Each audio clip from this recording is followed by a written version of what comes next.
Welcome to episode 7 of the P2P Connects Us podcast. I'm your host, John Light, and on today's episode, we're going to be talking about the Open Bazaar Developer Network, the failure of consensus on the Stellar Network, peer-to-peer video chat in the browser, and last, but certainly not least, Aral Balkan joins the show to tell us all about indie technology.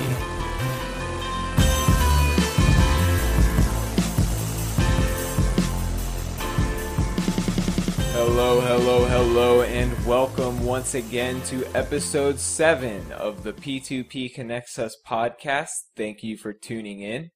I have a few announcements to make. First, a reminder to the audience that there will be no new P2P Connects Us podcasts until January. I'm going to be taking a brief holiday break, but I will be back. In the interim period, I'm also going to be starting a rolling Patreon crowdfunding campaign for the P2P Connects Us podcast itself at www.patreon.com/P2PConnectsUs. You'll be able to contribute anything from $1 on up. And basically the way that Patreon works is that every time I publish a new episode of the podcast, Patreon will charge your credit or debit card for whatever amount you have pledged. So if you pledge $1, then every time I release a new episode, you will get charged for $1. I try to release these on a weekly basis. Sometimes it's more like semi-weekly, but expect no more than one episode of P2P Connects Us per week. Contributions through Patreon will help me purchase new equipment to make better recordings, both for the news segments as well as for the interview segments.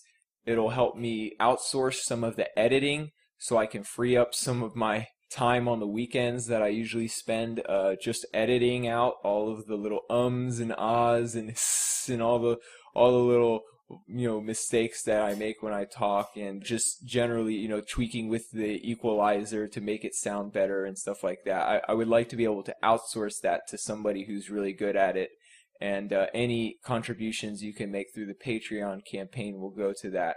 If y'all are especially generous and you want to help me become financially free to focus mostly on the P2P Connects Us podcast and other peer-to-peer projects that I'm involved with, there are goals to meet that as well.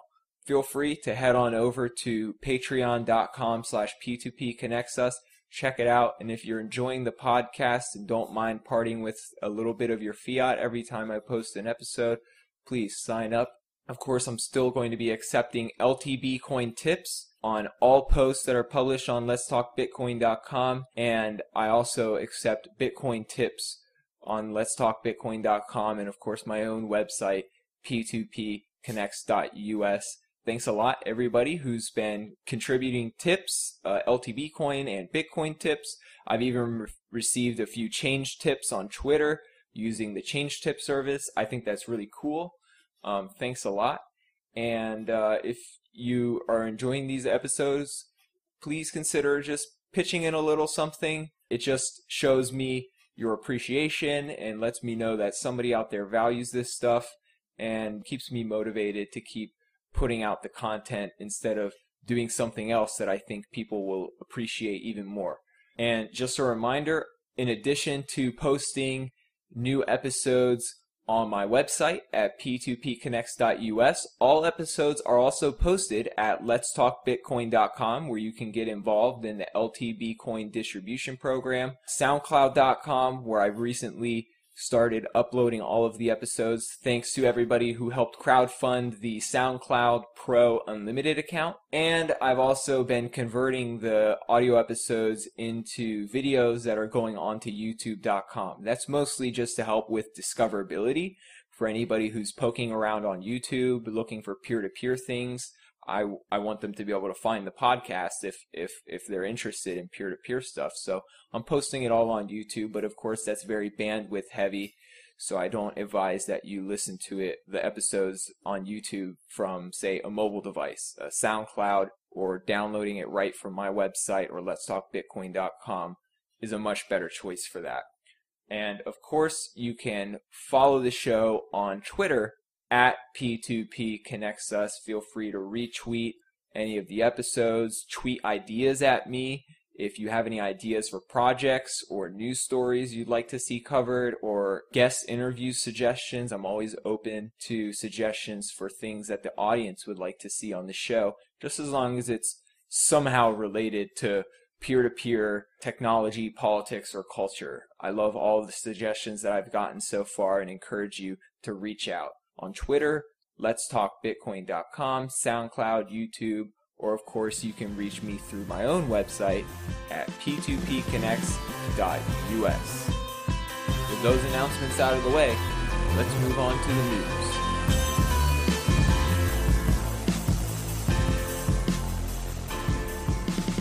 OpenBazaar has announced the OpenBazaar Developer Network and team-based development. After growing to over 58 contributors throughout the life of the project, the team developing the open-source P2P marketplace software has recently announced the OpenBazaar Development Network and implemented a team-based development strategy to help them better organize.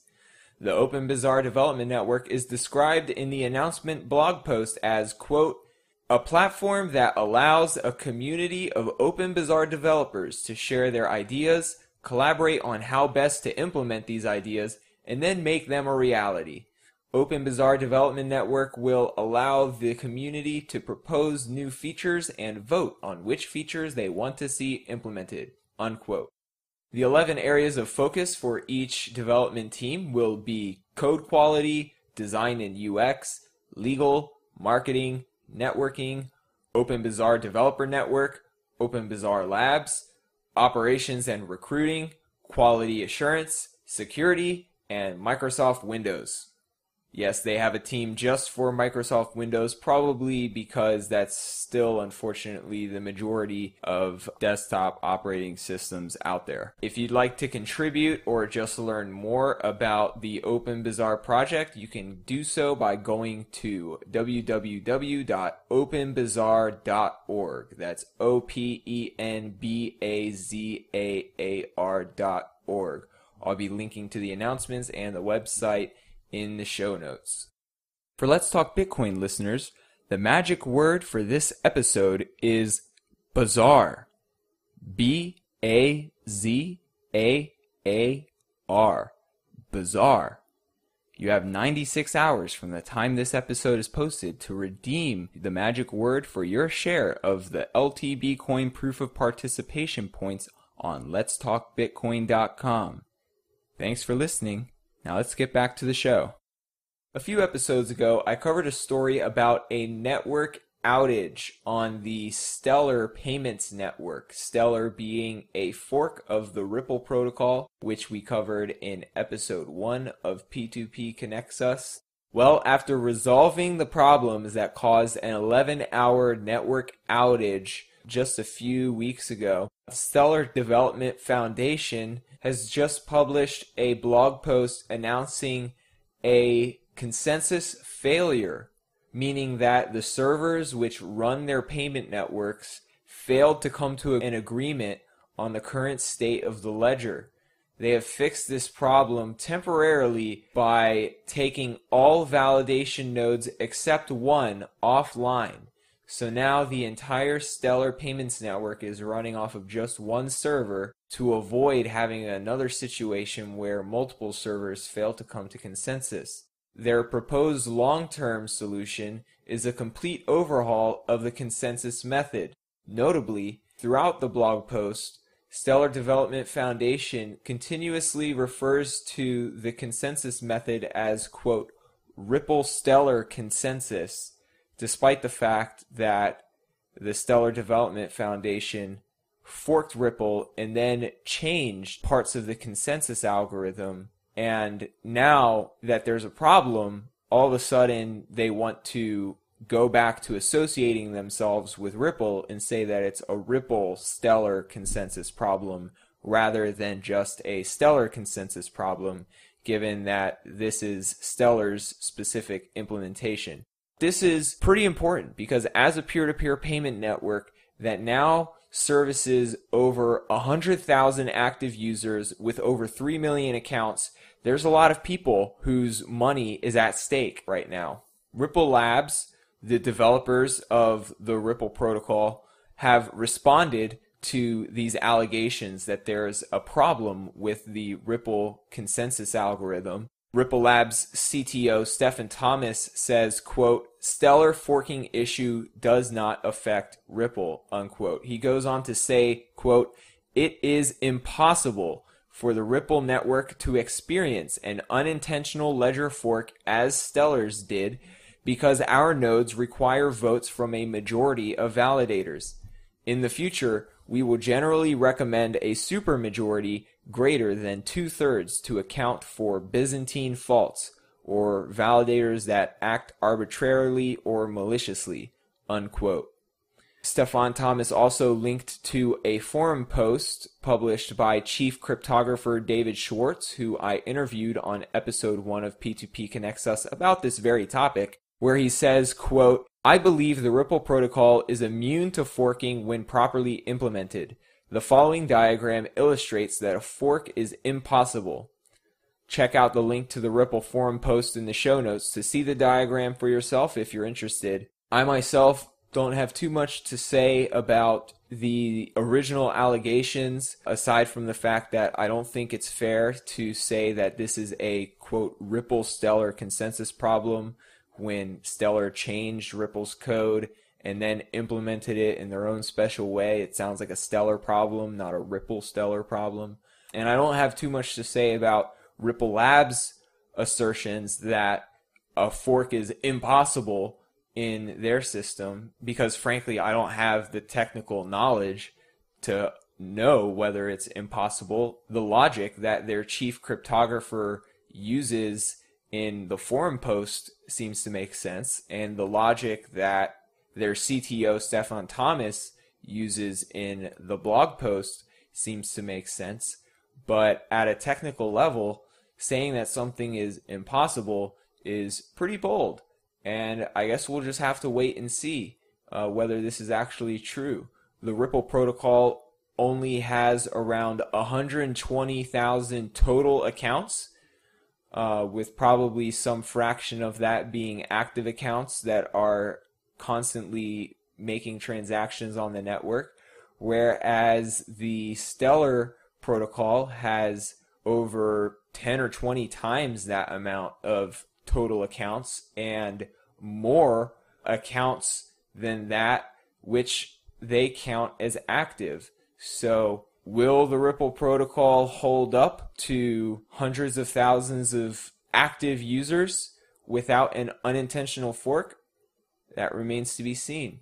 They did have a network outage that lasted a few hours earlier this year in August. That was mostly due to a bug in the server and not an issue with the consensus algorithm itself. So it seems like so far it's been holding up. Stellar, on the other hand, has had a multitude of issues. It'll be interesting to see how they solve this problem and how each of these protocols co-evolve going forward, given that the code base is very similar. They are dealing with very similar problems, very similar threat models, and yet they each have their own approach to solving these problems and to getting consensus, no pun intended, from the community about how to move forward on these issues. For everybody who is affected by the Stellar fork, please know that this software is still technically in beta. Do not put real large amounts of money into this stuff. Certainly no more than you can afford to lose, but I would say even less than that. It's very experimental. If you're a developer, it sounds like they need all the help they can get. So if you want to help out the Stellar Foundation, you can go check out their website at stellar.org. And if you want to contribute to the Ripple protocol, which seems a little further along, you can check out their developer resources over at ripple.com. Last week I mentioned a couple new peer-to-peer projects, Reap.io and Tox.im. Tox.im being peer-to-peer text and voice communications using similar technology to BitTorrent, and Reap.io being peer-to-peer file transfer in the browser, no special software needed. Well, a few months ago, I found this website called Talkie.io, which is similar to Reap.io, except instead of doing peer-to-peer file sharing in the browser, Talkie.io lets you do peer-to-peer screen sharing, voice, and video chat in the browser. I've tried using it a couple times so far. It's a little bit laggy, but then again, my connections are being sent through a VPN and back, so it's understandable it's a little laggy. Maybe if I turn the VPN off, it would go a little bit faster. If the person is like in the same building as you, it definitely works with really low latency. If they're across the country, it takes a little bit longer. If you're using something like a VPN, it's definitely laggy, but it works.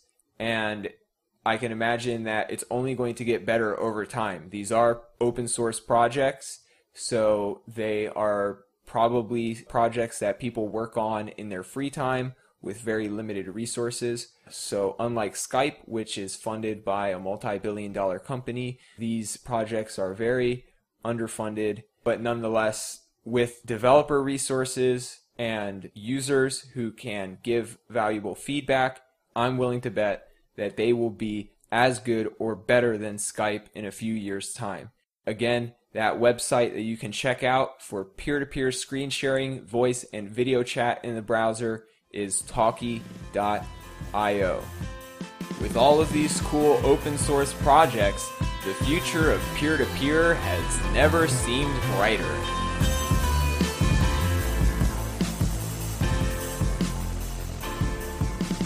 I would like to welcome to episode 7 of the P2P Connects Us podcast, Aral Balkan, a designer and social entrepreneur creating independent technologies that protect our fundamental freedoms and democracy. I got that off your website. Great mini bio. Aral, welcome to the show.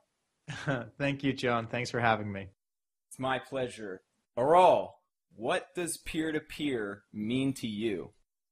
Well, peer-to-peer for me is a reflection of a topology that I want to see in society. So in a peer-to-peer system, in a distributed system, every node is equal, is weighted equally. There are no centers. And if you think about it, that's if you were to translate that to society, that would mean basically equality for people. So that's what it means to me. It is a reflection of equality. Do you mean that in the sense of like equal rights? Because obviously everybody has different talents and different capabilities. Entirely about equal rights, and the rights that we're talking about in society, of course, are human rights. That's a really great way of looking at it. It's a technology, but it's also a principle. Oh, entirely. I mean, our technologies reflect our societies and our social structures, right? I mean, today we have an internet that's basically centralized. It began as decentralized, where there were lots of centers, but because of economies of scale, because they scaled vertically, those centers coalesced until they became bigger and bigger, and now we have the monopolies that we have on the internet today, the Googles, the Facebooks, etc. But if you look at our structures in society as well, they're also more power is becoming concentrated in ever-growing larger centers. So our technology just reflects our society and vice versa. That's a really interesting insight, and I want to talk about that more a little bit later, especially when we talk about how you're kind of approaching this and maybe trying to map some of the peer-to-peer principles to the technology that you're developing. But first, I want to learn a little bit about your background. Can you tell us about how you found yourself leading an indie technology company? Sure. So I started out with technology when I was 7 years old. My dad brought home an IBM XT computer, and I think it was like 8 megahertz, and it had 640 kilobytes of RAM. And if you remember, at one point, Bill Gates said no one would need any more RAM. Like, why would anyone want more than 640K? Right. and it had a 4-color CGA screen, and perhaps more importantly, it had a basic manual that it came with. And my dad just brought this home, and he put it in front of me. It was an expensive piece of kit, back then. It had a 20 megabyte hard drive. I mean, wow. And he said a very important thing. He said, play with it, you can't break it. And that's where I started. The IBM at the time didn't have a lot of games, so I started making games. And so for me, this isn't a job. It's something that I've always done, making things with computers, and something that I love doing. So as I started doing it professionally, like after my master's degree in the States, I realized that the things that I was making, it was great to play with the technology. That's what got me into it. I love tinkering. I like making my own computers, putting them together, from parts. Mm-hmm. But there came a point when I realized, well, you know what? The stuff I'm making with this really affects people's lives. These might be things that people use every day, day in, day out. Mm-hmm. And if they work well, they'll empower them. If they don't work well, they might enfeeble them. So I really started understanding that design was a key aspect of what I was doing, and really started seeing what I do as design, experience design. And so that was part of my kind of personal journey. And recently I realized that experience design is great. Creating products for people that empower them in the here and now with great experiences is awesome, but it can be shallow. Because what do these products do to their human rights and to democracy itself in the longer term? Because if we're eroding human rights like privacy through our products, then we're really not, we're only empowering them in the short term, not in the whole term, not in the longer term also. So that's what really brought me into what I'm doing right now, a realization that, design can be very short term in its focus, very superficial, and that if we're going to fix the problems in society today, we have to see design as a whole term thing, and we have to design for the whole term. So create great experiences that empower people in the here and now, but also that empower them in the long term with regards to their human rights and democracy. That's a really interesting path to have taken, and I'm glad that you came around to that realization, because you're right. Platforms like Google or Facebook can seem well designed on the surface. I mean, they're intuitive, they're easy to use, but and they are. Right. And they empower you. I mean, you look somewhere up on Google Maps and it gets you to where you want to go, right? I mean, that empowers you in the here and now. But what are you giving up? What's it eroding? Mm-hmm. And what are the longer term implications of it eroding your human rights? Yeah, it's something that I think more and more people are coming to realize and becoming more conscious about. But it will take design-led, principled ventures like what you're working on right now to really move the needle, I think. Yeah. Yeah, no, I mean, they have to be design-led, because we have to compete on convenience. We can't compete on ideology alone. We can't expect people to use the stuff that we make just because of the ideology, or just because, hey, it's good for you in the long term. No one's going to do that. The bar's been set with the products that are out there right now, and it's a very high bar in terms of experience. Mm-hmm. We can meet it, we can exceed it, but we need to compete on experience. I first heard about Indie, what you're working on with the Indie technology, when the Indie phone was announced. I thought that was a really important endeavor, because I think that if you start from a solid platform, an open platform hardware device, and build from there, then I think that a lot can be accomplished. And then I saw the manifesto that you released early this year, which I thought was brilliant. And I've watched the project slowly evolve over the past year to incorporate a personal cloud platform. Can you tell us a bit about the genesis of the Indie Tech project and how it grew into what it is today? Well, great. I mean, yours was a great summary.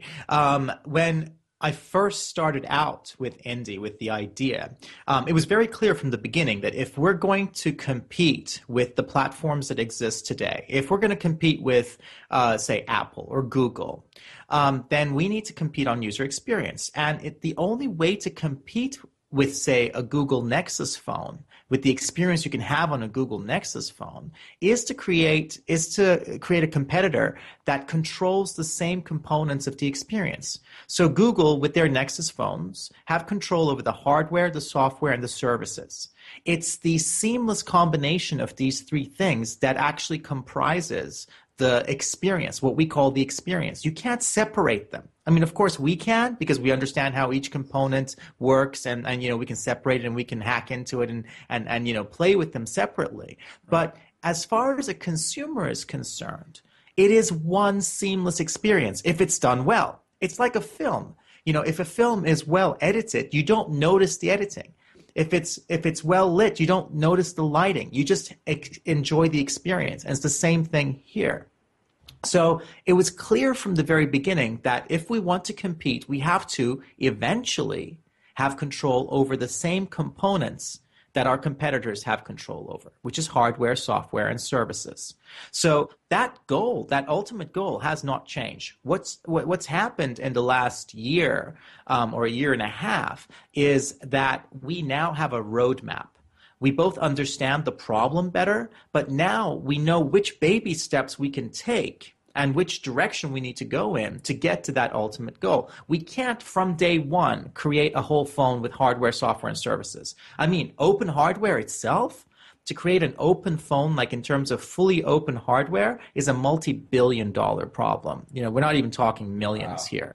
To create a fully open baseband, to build custom silicon, you're talking billions. We're not going to get there for a while, but we don't have to get there all at once either. So we're starting small, and we're going to grow slowly and organically. So we're starting with the core of the platform today, which is a distributed social network, which lets you do the things that we use Facebook, etc. for. I mean, why do we use Facebook? We want to share the things that matter to us with the people we care about. I mean, at its core, it's that. Right. Now, Facebook also says, oh, okay, I'll let you do that. But if you're going to do that, you also have to share it with me. I'm this complete stranger here in the middle, and you also have to share it with me. That's really creepy, and that's not essential to the user experience. In fact, it's an artificial component. Why, if I want to share a photo with you, do I also have to share it with a stranger? That doesn't make any sense when you think of it that way, right? Right. And you're adding one extra step there as well. Mm-hmm. And that's where you're adding the creepy factor to the equation, right? So we don't have that. On Indie, you basically just meet people and you go, okay, I want to share a photo with you. I'm going to share it directly with you, peer-to-peer, right? Yeah. So that's where the design advantage also comes into it. Because remember, Facebook has two different audiences that they have to design for. They have their users, like the people who actually use Facebook, mm-hmm. and then they have their customers. And these are two different audiences, usually with conflicting needs, with orthogonal needs. And Facebook has to keep both of them happy. That's a juggling act. That's hard. We have one whole audience less to design for because our customers are our users. That's a huge user experience advantage. We just need to, use that. That in free and open source, we haven't been making use of that. Yeah. Because we're so concerned with, because we're enthusiasts and we're building tools for other enthusiasts and for ourselves. And, we're kind of happy with that. And there's nothing wrong with that specifically. But we also need a different approach, a design-led approach that is specifically aimed at creating great, beautiful products for consumers that happen to be free and open, that happen to protect their privacy, but that's not what we're competing on. So that's where we're at today. We're building that core platform, and we're going to build upon that going forward. So now we have that roadmap. You recently launched a crowdfunding campaign, which is ending in just a few days on December 10th, Human Rights Day. Yep, on Human Rights Day, yep. So it started on your birthday, I think, and it's ending on Human Rights Day. It did. It started on my birthday, and when I was looking up the date initially, I hadn't realized that it was also Aaron Schwartz's birthday, that we share the same birthday, 8th of November. And that was quite a realization because I just watched the Internet's Own Boy. Hmm. And I have to say, I've never seen so many people that I know in real life in tears in a documentary before. So that was quite a moving experience for Must have me. been very I surreal. didn't. It was. I never got the chance to meet Aaron, but a lot of the people in that documentary are people I've met and spoken to. And to see all of them in such a sad, despaired kind of state, it was not the best thing. But especially when I realized I just stumbled upon that fact, I was like, yeah, that's the date we're starting it on. I've never actually mentioned it, Wow. because this is not something that I want to. I wanted even anyone to think that we would capitalize on or anything. But Absolutely. I do believe that symbols are important, and that just made it clear that we had to do it. We had to start it on that day, and of course, ending it on Human Rights Day. Is also important because that's what it's about. This is about human rights. This is about democracy. Technology is just the tool. It's just the medium. It's just the means. Hmm. Technology is really just a multiplier. It will multiply whatever you give it. You feed it bullshit, you'll get orders of magnitude bullshit back. So I think it's time Yeah. we stop doing that and started feeding it meaning, because then we'll get orders of magnitude of meaning back. That's a very tried and true Gandhian principle that if you keep your means consistent with your ends, then you will achieve it and so much more, I think. So what led you to the decision to do a crowdfunding campaign instead of the typical tech startup thing, raising money from investors or even VCs? Right. Um, because if we had taken venture capital, and if you ever hear that we take venture capital, just never trust another word I say. Venture capital is part of the problem. This myopic system that Silicon Valley has of venture capital and exits. Because remember, that's how venture capital works. So if I was to say I'm creating a new platform, okay, and I go to an investor. I tell them, look, I'm going to have 200 million people use my new social network in the next 2 years, right? How much will you give me for those 200 million people today, right? And they'll say maybe, hey, we'll give you 1 million, we'll give you 10 million. Why are they doing that? Because you've already sold those people to them. And they're going to hopefully get 10 times their money back in 2 years or 4 years or whatever that exit happens. Hmm. But the sale has already happened. A venture capitalist doesn't invest in the business. A venture capitalist invests in the exit. So that's a very short-sighted way of doing things. It requires an exit. We're in this for the long term. Hmm. I don't know if I'll be working on another project after this, and that's okay. Success for me is whether we're still working on this in 20 years' time. So we have to take a longer term view, I think, in technology. We need to slow down a little bit, Hmm. because it's all about faster, faster, faster. But what are we speeding towards? And if what we're speeding towards is perhaps a brick wall, maybe we should also, as we're upgrading our engines on our cars, to be faster and faster, maybe we should also be checking that the brakes are working and the steering's working, because we might need it. Yeah. So we're in this for the long run. So taking venture capital would have lost us control from day one. We would have Hmm. sold our users from day one if we had taken venture capital. It's actually a core tenet of the manifesto that we do not take venture capital. There are other ways of financing a business, right? Crowdfunding is one. So we're going to people and saying, look, support us because right now, at the very beginning, you are the ones who believe in us, and support us, no strings attached, so that we have control, full control, and it can actually deliver on the things that we want to do here. But there are other ways. And one way would be revenue-based financing. So if someone actually believes in your business, why don't they invest in your business, not the sale of your business? So not equity, but revenue. So if you believe that this is going to be successful, okay, give us $1 million for, let's say, 1% of the revenue.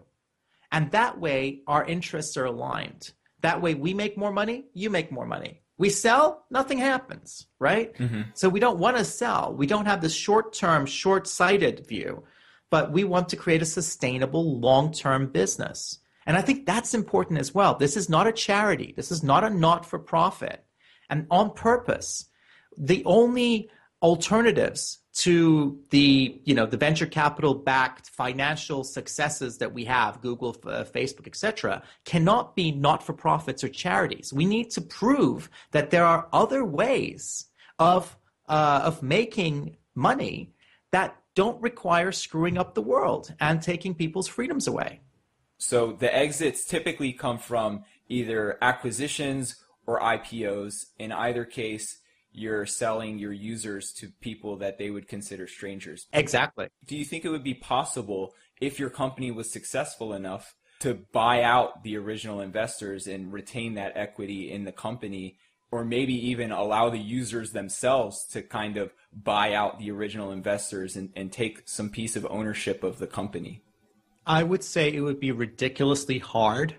And why would you put yourself in that position? I mean, for one thing, given that it's ridiculously hard, it's probably not going to happen. And what is, again, because you're taking VC, you have sold people an exit.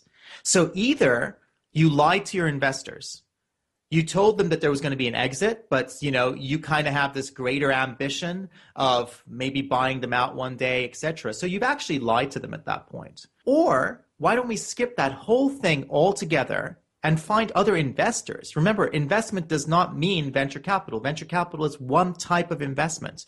Find investors who actually want to invest in the business, who want to be your partner long-term on this, who actually believe in what you're doing, and let them invest in a share of the revenue. Revenue-based financing is not a new concept. It's just it's not as well known because we have this system of excessive greed that is the default system in Silicon Valley because people want to make a quick buck. Yeah, it's not even just a quick buck. There's this kind of religion that and maybe it's not a religion, maybe it's reality, but they think that because it is this way in this particular context, it has to be the way where, exactly. It's a failure of imagination. They have 10 or 100 investments and they think that one of them has to be the one that's 50x or 100x or whatever. Well, and they're right. And they're right. In this system, they're right because it's hugely risky. So they're going for that one that's going to be the multi-billion hit, right? But I mean, for goodness sake, just look beyond the immediate term. And this is to these people as well, the venture capitalists, Okay, you are very short-term smart. You're making a lot of money in the short term. But what about the longer term? Because technology is a multiplier, we are seeing the effects of our actions even faster than before, and that's going to keep accelerating.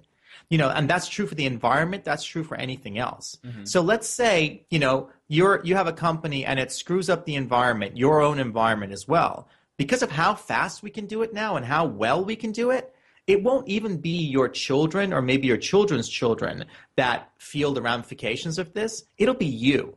So even if you're selfish, right? Even if you're selfish, be selfish, fine. But don't just be short-term smart about it. Be longer-term smart. That's really all we need to do to fix some of the problems. We don't need altruism, etc. Just be smart in the long term as well. Be whole-term smart instead of just short-term smart, long-term stupid. If VCs were checking their Gmail and then saw an advertisement for the last thing they did a search for, that's how fast it comes back to bite them, right? Well, yeah, and remember that advertising is just the current symptom of this system that's being built on data. Our data is to some degree us. We're talking about personal information about us. We're talking about insights into our personalities, into our psychologies. That's what Facebook does. Facebook studies you. You probably heard about the emotional contagion experiment that everyone was in an uproar about recently. Yeah, it was like 500,000 people at least that had their timelines messed with. Yeah, and everyone was like, oh my gosh, how can Facebook do this? This is terrible. They didn't get their consent. And that is so naive. The uproar was so naive because Facebook does this hundreds, if not thousands of times a day. That's their business, to study you, to find out as much about you as they can because that's what they sell to their customers. That is their business. Yeah, I think they even build shadow profiles of people just to like Yeah, they experiment do. on virtual reality versions. Oh, well, I don't think it has anything to do with virtual reality. A shadow profile is, let's say you've never used Facebook, right, John? Let's just say that. And I have a photo of you Hmm. and of us together, and I'm on Facebook. So I put that photo onto Facebook, and Facebook runs facial recognition, right? And says, "Oh, there's Aral. Yeah, we know Aral because we've scanned his face 100 times. Great. But this new face, who's this? We've never seen this person before. Let's create a profile for him and let's start tracking him." So that's a shadow profile. Wow. Even if you've never joined Facebook, Facebook probably knows about you. And this is the secondhand smoke aspect of privacy, right? People say, "Hey, I'll use Gmail, because it only affects me," right? It's my personal decision, and I can choose whether I want to give up some of my privacy for this, valuable service that I'm getting. And I'm okay with Google reading my mail. But what they don't realize always is, well, you just made that decision for everyone who emails you as well. You've not just said it's okay for Google to read my mail. You've also said it's okay for Google to read the email of anyone who emails me. And if you're using a custom domain, not, at Gmail, but your own custom domain, they may not even know that Google's reading through their email. You've made that decision for them. So in this sense, it's a lot like secondhand smoke. This business model, what I call spyware 2.0, doesn't just affect you. It affects the people around you, your family, your friends, etc. Mm-hmm. That's a great point, and something that I don't think is acknowledged often enough. And the shadow profile thing, I would assume that not a lot of people even know that exists. I've only learned about it in the past year or so. Right. And on the topic of business models, you're raising $100,000 through the crowdfunding campaign. You've only got a few $1,000s left to be raised fingers before crossed. you hit the goal. Just knowing what burn rates are like here in the Valley, right. I know that the $100,000 isn't going to last long. So what is Indie's business model? How do you plan on making this sustainable? Will crowdfunding become like a quarterly endeavor for you? Well, I hope that we will move away from crowdfunding as quickly as we can. We will keep the donations open after crowdfunding has ended as donations. So if anyone wants to, send some Bitcoin our way, etc., on an ongoing basis, because product development is ongoing, we will of course have costs ongoing. They can do so, but the goal is to get us to a sustainable point as quickly as possible. And thank you for asking that question, by the way. What is your business model? Every app that you download, you should be asking that question. Every service you use, you should be asking that question. We all should, right? So our business model is that we sell products to people. We don't have any products to sell yet because all of the stuff that we have right now is entirely free and open source, and we haven't actually made versions that we can sell, but that's where we're trying to get to. Mm-hmm. So we have a product called Pulse, which is the core of our platform. It's a low-level distributed synchronization engine. It's a fork of Syncthing. So you could today, if you were technically savvy, it is a very low-level component. You could replace Dropbox with it today. Wow. But say you did, right? Say you did, and because it's distributed, it's on all of your devices. So one thing we could do, for example, is have a backup system. An encrypted backup system for you so that you could have it also somewhere that's outside of your premises, that's all encrypted, just as a dumb backup that you could use so that you know that you don't lose your data. That's one possible thing. We could do that for the social network that we're creating. So those are little things that we can do to start getting other revenue streams in. Once we have the phone, of course, the phone is a product that we will be selling at, we won't be competing on price. This will be a beautiful, gorgeous consumer product. And it will be a product that we're selling. So we do have a tiered plan to start getting more revenue in. and different revenue streams coming in. So, of course, we don't have the luxury of having of being subsidized by venture capital like some other companies. So instead, right now, the crowdfunding is being very helpful, and we don't have huge costs either. We're not, everyone here, myself included, is working for the bare minimum, essentially. I'm just putting money in. I'm not. And also I do a lot of professional speaking as well. So any money that I get from that also gets put into the business. We're being frugal. And so it will go a longer way. That's great. Than it might. But of course, living in the UK isn't the cheapest either. It's actually quite expensive. But who knows if we'll even stay in the UK longer term. The UK isn't necessarily the best place for privacy these days. So I've heard. But yeah, unfortunately, we have a conservative government and the Prime Minister has said things like, well, if we get in again, we'll scrap the Human Rights Act, which, Solidarity from the USA. Yeah, exactly, right? This is David Cameron we're talking about, so it might be a stretch to see him as that, but I think he should remember that he is still human himself.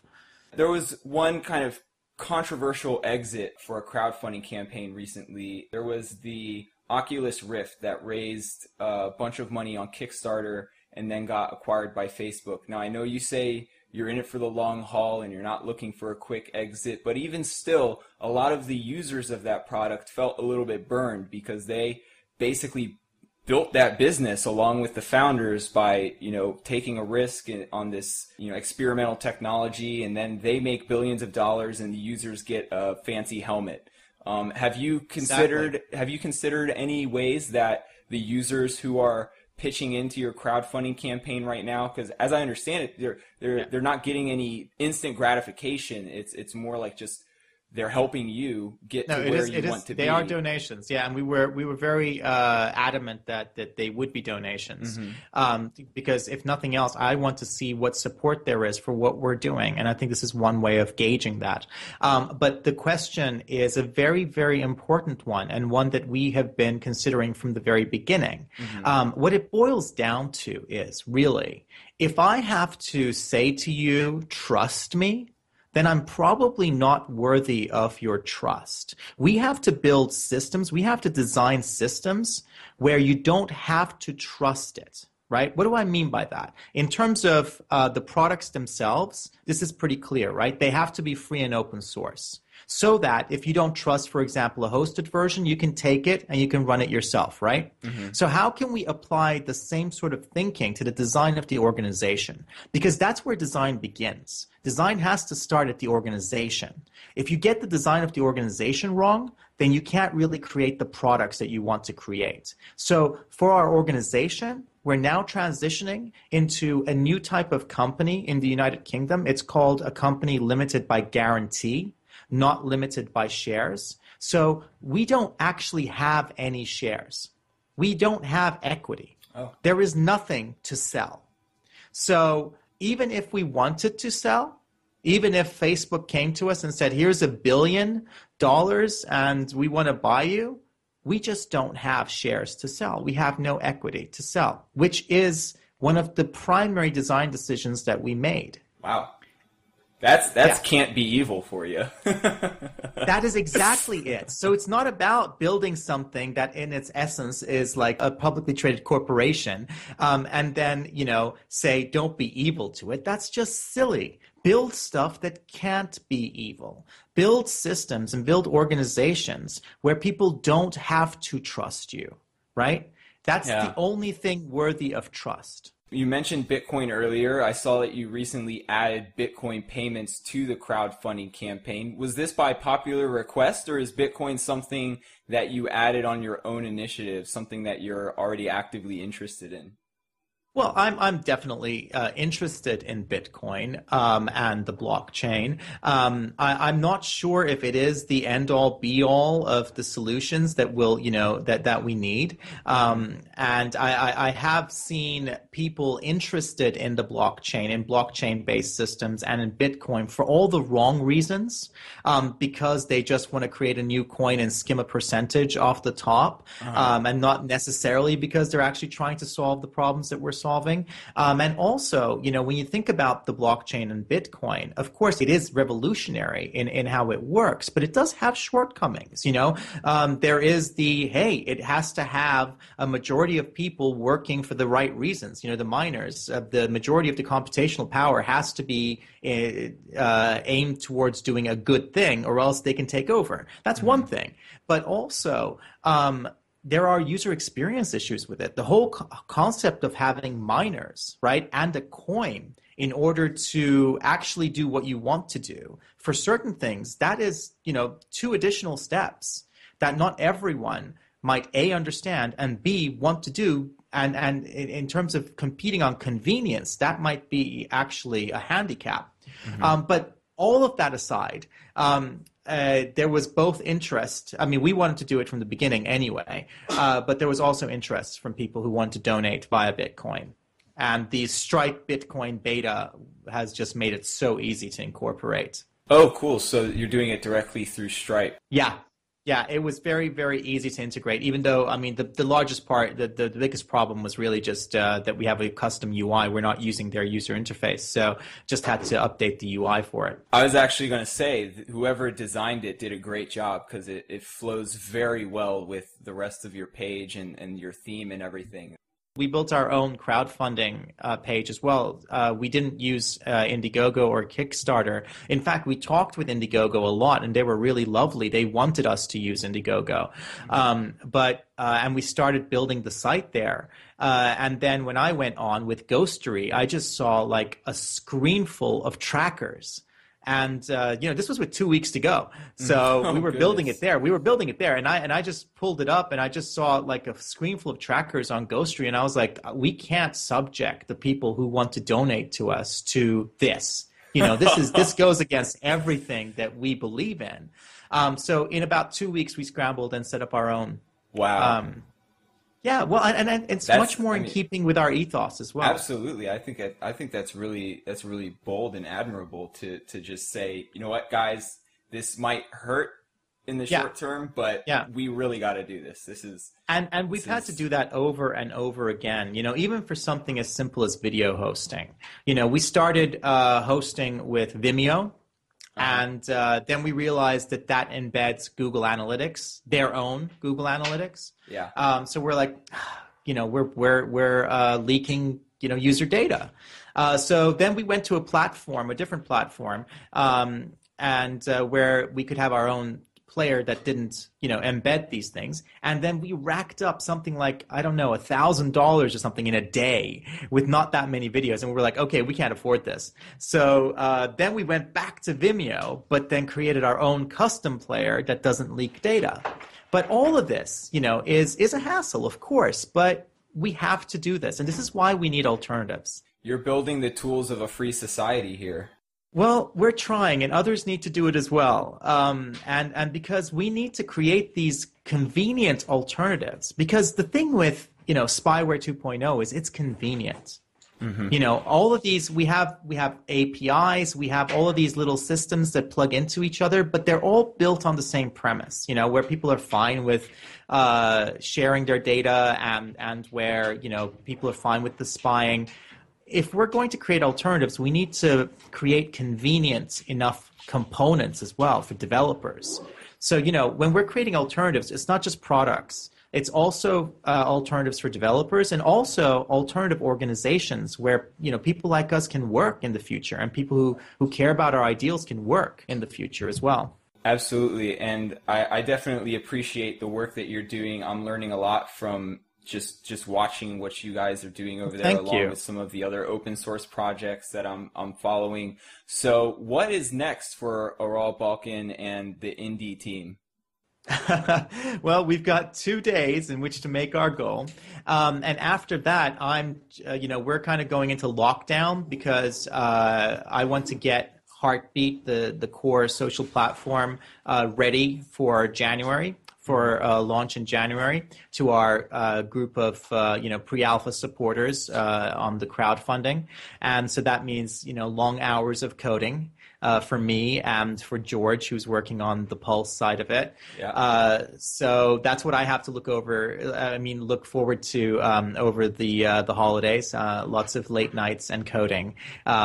And of course, along with that, it's not just code, it's not just technology that's going to solve this problem. So I'm very active in talking to policymakers, to politicians, to the public at various events. So I think it's next week I'll be in Amsterdam presenting the opening of the Bits for Freedom event. It's an awards event for surveillance. So the people who are being awarded for being the worst at surveillance. Definitely sounds like a great place to get the message out. Well, yeah, exactly. Basically, I mean, that's what it's about. It's the Big Brother Awards. So, yeah. That's great. So Awesome. there'll be that and a lot of late nights coding. Thanks a lot, Oral Balkan from Indie, for joining the show. If anybody is interested in checking out what they're working on over at the Indie team, you can go to their website, ind.ie. That's Indie. And you have 2 more days left, technically 3 if you count today, to contribute to the crowdfunding campaign if you want to get in on their private pre-alpha and try out their new open source peer-to-peer social networking and sharing platform. Arl, thank you so much for joining the show, and best of luck with the rest of the crowdfunding campaign. John, thank you for having me. Thanks so much.